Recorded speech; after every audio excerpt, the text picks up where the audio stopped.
Coming up on Arirang News. North Korea claims that what it launched on Wednesday was a successful test of its new missile with multiple nuclear warheads, in contrast to South Korea's assessment of a failure after a mid-air explosion. South Korea's Ministry of Unification issues a report shedding light on the brutal human rights situation in the north, which includes the execution of a young man for watching movies and listening to songs from the south. Going green is in the global spotlight, and that's no exception at one of South Korea's biggest motor events, the Busan International Mobility Show. This year, affordable and accessible models take center stage.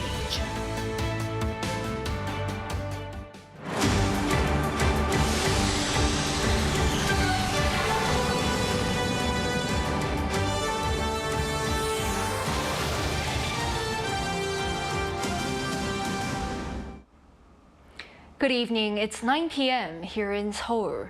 Thank you for joining us on Arirang News. I'm Ji-young. We start with North Korea's claim that what it had launched on Wednesday was a successful test of a new multi-warhead missile, contrasting with South Korea's assessment of a failure after a mid-air explosion. The South's military reiterated today that the North is trying to cover up its failure. Our defense correspondent Choi Min-jung leads us off. Earlier on Thursday, North Korea claimed that its missile launch the day before was a successful test launch of a multiple-warhead missile. Its state-run media said Wednesday's test was to secure the capability of firing multiple warheads on a single ballistic missile.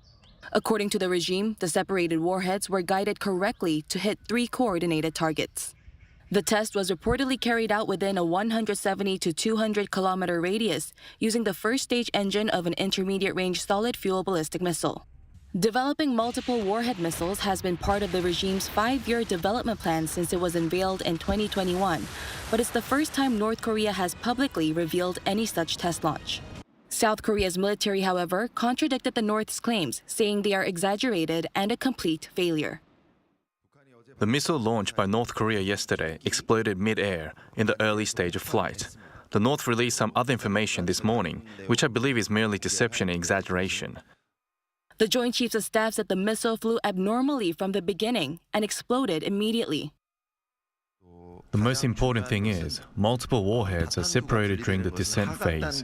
However, North Korea's missile exploded in the early stages of the flight, so you can see that it's not right at all. The South's military also questioned the credibility of the missile launch photos released by the North, as they appear to be similar to the Hwasong-17 liquid-fuel intercontinental ballistic missile launched last year. The JCS believes there is a motive to cover up Wednesday's failure, especially following the regime's recent failed attempt at launching a reconnaissance satellite. South Korea's military had already confirmed the failure soon after the launch on Wednesday, saying the missile exploded mid-air after traveling some 250 kilometers. Choi Min-jung, Arirang News. South Korea has warned that it'll resume loudspeaker broadcasts directed toward the north if the regime sends more balloons carrying trash. The loudspeaker systems set up near the border are designed to blare music and political messages that can be heard as far as 20 kilometers away, enough to reach many North Korean soldiers and civilians.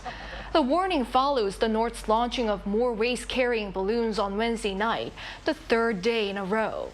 The North floated around 180 balloons and around 70 landed in South Korea's capital area. The country's military advised the public to report any balloons if spotted and refrain from touching them.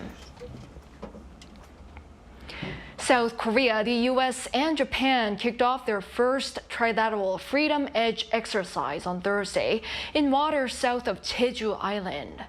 The Joint Chiefs of Staff announced that the 3-day multi-domain exercise demonstrates the 3 countries' will to promote interoperability and protect freedom for peace and stability in the Indo-Pacific, including on the Korean Peninsula.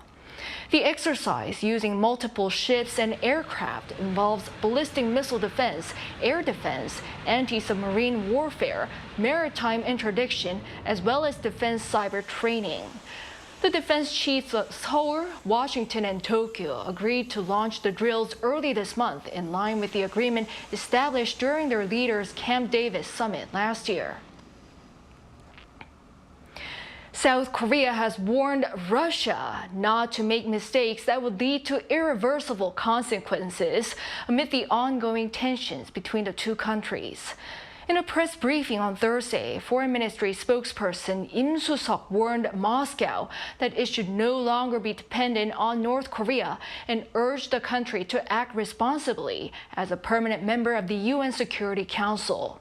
His remarks come after Russia's foreign ministry said relations between Seoul and Moscow will face fatal consequences if South Korea supplies lethal weapons to Ukraine. Relations between the two countries have been strained after Putin signed a defense pact with Kim Jong-un last week that says they'll provide military assistance to each other if one faces armed aggression. North Korea has been constantly accused for its violation of human rights. To raise awareness of this, the Ministry of Unification issued a report detailing the execution of a young man for watching movies and listening to songs from South Korea. Our North Korean affairs correspondent Kim Jong-sil reports. In North Korea, those watching South Korean dramas and movies or listening to songs must do so at the risk of their own lives. For the first time, the Ministry of Unification has made public the record of an execution of a person violating North Korea's law on rejecting reactionary thought and culture. Enacted in late 2020, the law bans North Koreans from watching foreign content that the regime believes potentially poses a threat to it. The ministry released its latest report on the human rights situation in North Korea on Thursday, and it included the case of a 22-year-old male being executed for violating the recent law. A defector who witnessed the execution said the young man was put to death for listening to 70 South Korean songs and watching 3 movies, according to charges read out before the sentence was carried out. He was caught in possession of the South Korean material and was also charged with distributing the content to 7 others. New testimony from 141 North Korean defectors this year, added to that from 508 defectors in 2023, confirms the continuity of North Korea's human rights violations. 2 defectors, a mother and her daughter in her 20s, came to the South late last year and spoke to reporters on the same day the report was released. They said they had to escape the North because they were on the verge of death due to a financial crisis and extreme surveillance and interference by some younger watchdog members of the regime's Workers' Party. Actor Yoo Ji-tae was named an ambassador for promoting North Korean human rights. About 20 years ago, I was filming a movie based on a North Korean novel. And when I was in Mount Kumgang for shooting, the staff from the South and North were using the same language, but it felt so different that it made me feel sad. I later learned that there are serious issues regarding North Korean human rights. I want to do everything in my power to help. The ministry plans to promote the report to raise awareness both inside and outside South Korea. Kim Jong-sil, Arirang News. President Yoon has unveiled a new list of names to head a number of the country's agencies for public service. According to the presidential office earlier on this Thursday, Kang Min-soo, currently the chief of Seoul's regional tax office, will soon lead the National Tax Service, given his experience and expertise in the field. Meanwhile, Kim Jong-mun, who previously served as a secretary to the president, has been named Deputy Minister for Government Policy Coordination, given his active role in policy planning. Other high-profile appointments include Ho Seok-kwon as the commissioner of the National Fire Agency, given his 3-decade service as a firefighter. Also, Chang Dong-won, a former NASA researcher, will take over the reins of the country's weather agency to further ensure public safety.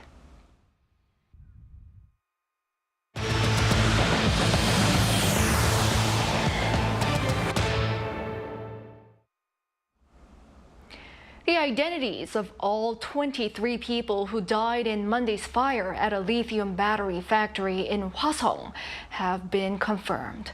Among them, 5 were Korean, 17 were Chinese, and 1 was Laotian. The Gyeonggi Nambu Provincial Police, in coordination with the National Forensic Service, confirmed the DNA results and notified the families. The fire broke out after a series of explosions at a battery factory located in the city of Hwasong in Gyeonggi-do Province. Starting today, professors of medicine at Severance Hospital, one of the 5 major hospitals in Seoul, went ahead with an indefinite walkout to protest the government's expansion of the medical school quota. They will, however, still cover essential emergency and intensive care areas, but outpatient services will see a major curtailment of appointments. Hospital management say that there has only been an appropriate 10% drop in services so far. Meanwhile, professors at Asan Medical Center will join the walkout next Thursday, although professors at 3 other major hospitals have decided not to participate in the collective action at this time. The government once again called for a dialogue with doctors to address the conflict. Today, the National Assembly held a plenary session to elect the remaining leadership posts of standing committees, finalizing a formation of the 22nd National Assembly after a month-long wrangling. Our political correspondent Shin Ha-young has the details. After weeks of bipartisan wrangling, the rival parties have finally decided on how to run the 22nd National Assembly for the next 2 years. The Assembly held a plenary session on Thursday to select the 7 remaining Assembly Committee chiefs, as well as a Deputy Speaker from the ruling People Power Party. The plenary session was called through an agreement between the rival parties. We apologize to the public for the concern caused by the delay in forming the committees. All 7 committees among 18 are now chaired by the PPP lawmakers, including Kim Seok-gi, who will lead the Foreign Affairs and Unification Committee. In foreign affairs and security, there's no party divide. As committee chair, I'll address pending issues, focusing on national interests and policies to enhance South Korea's global role. The PPP on Monday accepted the 7 standing committee chair positions proposed by the main opposition Democratic Party, which holds the majority. It is customary to divide the 18 standing committee chair positions in proportion to the number of seats held by each party, which would make it 11 for the DP and 7 for the PPP. The PPP had been calling for negotiations on which party would chair the Legislation and Judiciary Committee, as it is a key assembly panel with the power to approve bills before they are put to a plenary vote. However, the DP refused and unilaterally voted to take the position 2 weeks ago, along with other 10 parliamentary committee chiefs. During the plenary session on Thursday, lawmakers elected 6th-term legislator Ju Ho-young as one of the 2 deputy speaker posts set aside for the ruling party.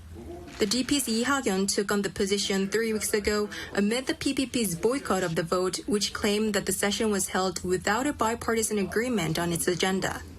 With Thursday's plenary session, the formation of the first half of the 22nd National Assembly concluded 28 days after it commenced its 4-year term. Now that the Parliament is ready to return to work at full scale, a 3-day Q&A session on matters of national interest is scheduled to start on Tuesday. Shin Ha-young, Arirang News. Next year's national research and development budget has been set at 24.8 trillion Korean won, or around 17.9 billion US dollars. This is according to the Ministry of Science and ICT, as the plan was finalized during the Presidential Advisory Council on Science and Technology held on Thursday. Over 2 billion US dollars will be allocated to the so-called 3 major game changers, including biotech, with the aim of enhancing global leadership and competitiveness. This reverses the first budget cut in 8 years. This year, sparking criticism from the science community. Top trade and commerce officials from South Korea, the U.S., and Japan sat down in Washington for their first trilateral session on economic security. Our Park Gun-woo covers their discussion. Industry ministers of South Korea, the U.S., and Japan in their first trilateral meeting have agreed to strengthen their cooperation on supply chains and economic security. The meeting in Washington, D.C. on Wednesday local time was held between South Korea's Minister of Trade, Industry, and Energy, An Deok-kun, and his U.S. and Japanese counterparts, Gina Raimondo and Saito Ken. This was a follow-up meeting after the leaders of the three countries decided at Camp David last August to hold these ministerial meetings. In a joint statement on Wednesday, the three ministers said their shared intent was to promote the development of critical and emerging technologies and strengthen the security and resiliency of their economies through a trilateral mechanism. Saying their top priority is to strengthen resilience of supply chains in fields such as chips and batteries, they also said they aim to promote principles on resilient and reliable supply chains that contain rules of transparency, diversification, security, and sustainability. The ministers also agreed to improve their cooperation in advanced technologies like AI and core minerals. While some experts point out that the trilateral meeting was held to ask for Korea and Japan to join export control efforts against China, one professor spoke about Korea's stance. In terms of severity, I think the Korea may have come up with different attitudes against Japan, because even though the Korean companies have taken over major market shares in semiconductors, when it comes to semiconductor producing equipment, Korean companies are taking over very small portions in the global market, less than about 3%. And as part of the ministerial meeting, the top industry officials agreed to meet annually at the ministerial level, along with regular working level meetings. Park Gun-woo, Arirang News. In other news, the gist of the game at this year's Busan Mobility Show is going green with electric vehicles and making them more accessible to the general public. Our reporter Moon Hae-ryun went there and files this report. The Busan International Mobility Show is one of the country's biggest motor events, and it's the first time that it's been rebranded from the Busan International Motor Show, featuring other modes of transport such as urban air mobility vehicles and autonomous driving boats.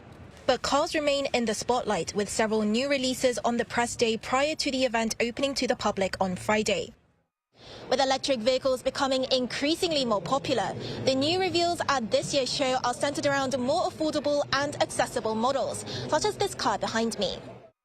Hyundai Motor showcased its Casper electric model for the first time to meet the demand for low-cost EVs following its success with the IONIQ 5 and 6.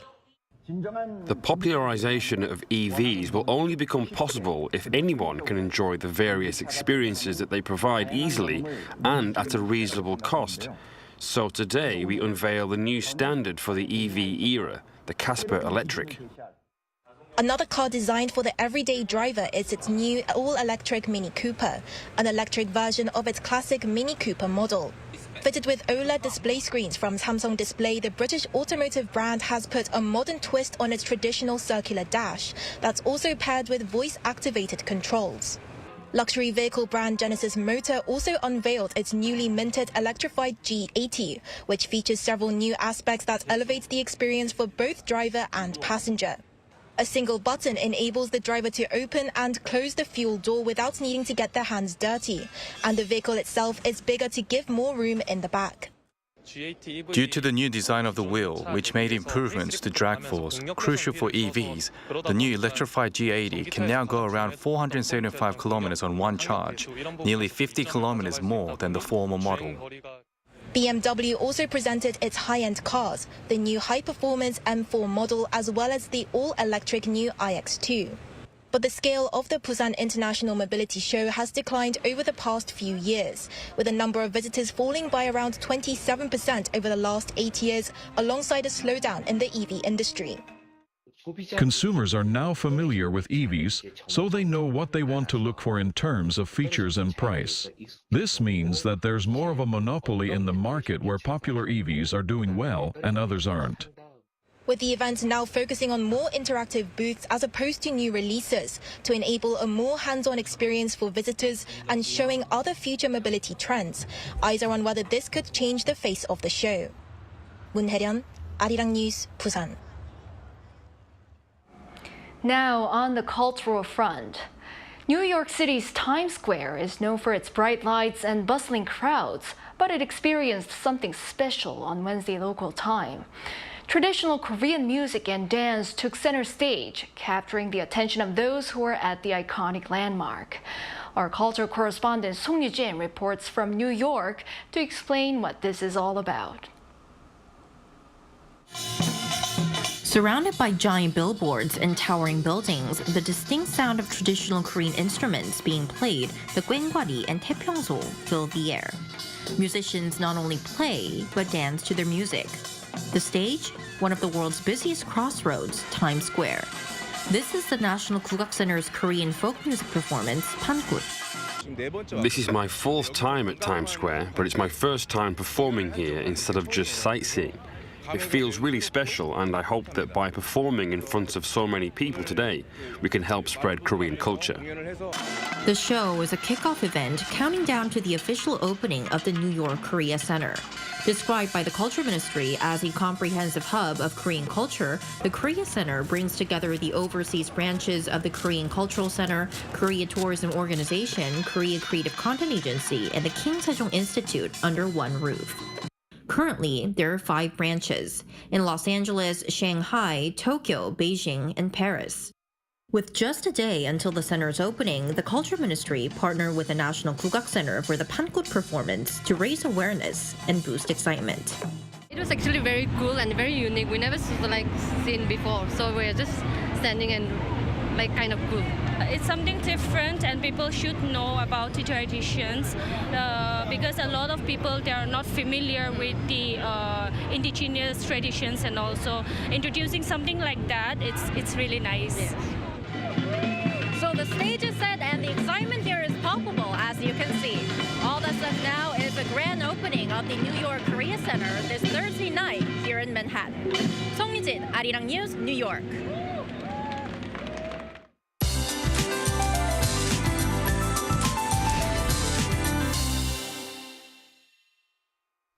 The daytime temperature in Seoul rose to 32 degrees Celsius today and will rise up to 33 degrees tomorrow, temporarily showing heat wave levels again. On the other hand, the temperature did not rise too much in the southern parts of the country. Instead, rain is expected tomorrow, up to 150 millimeters on Jeju Island, 20 to 60 on the southern coast, and 5 to 20 in Gyeongsangnam-do province. On the weekend, the whole country, including Seoul, will be in the rainy season. Tomorrow, Chuncheon and Daejeon will start off at 19 degrees. Highs will be topping out at 32 in Daejeon and Gwangju, Busan 28 degrees. The first rainy season this summer will begin in the central parts of the country during this upcoming weekend. That's all for Korea. Here are the weather conditions around the world.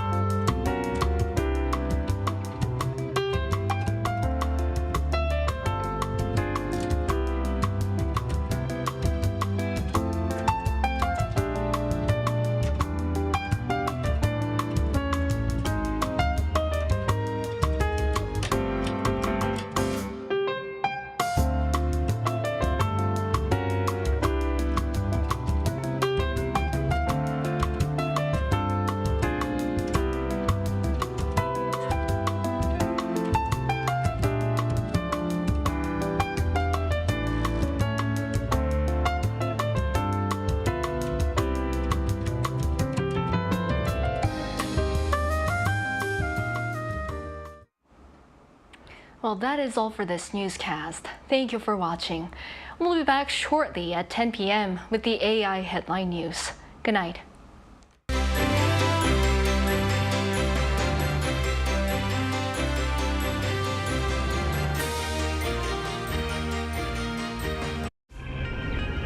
한국에 오면 먹어야죠.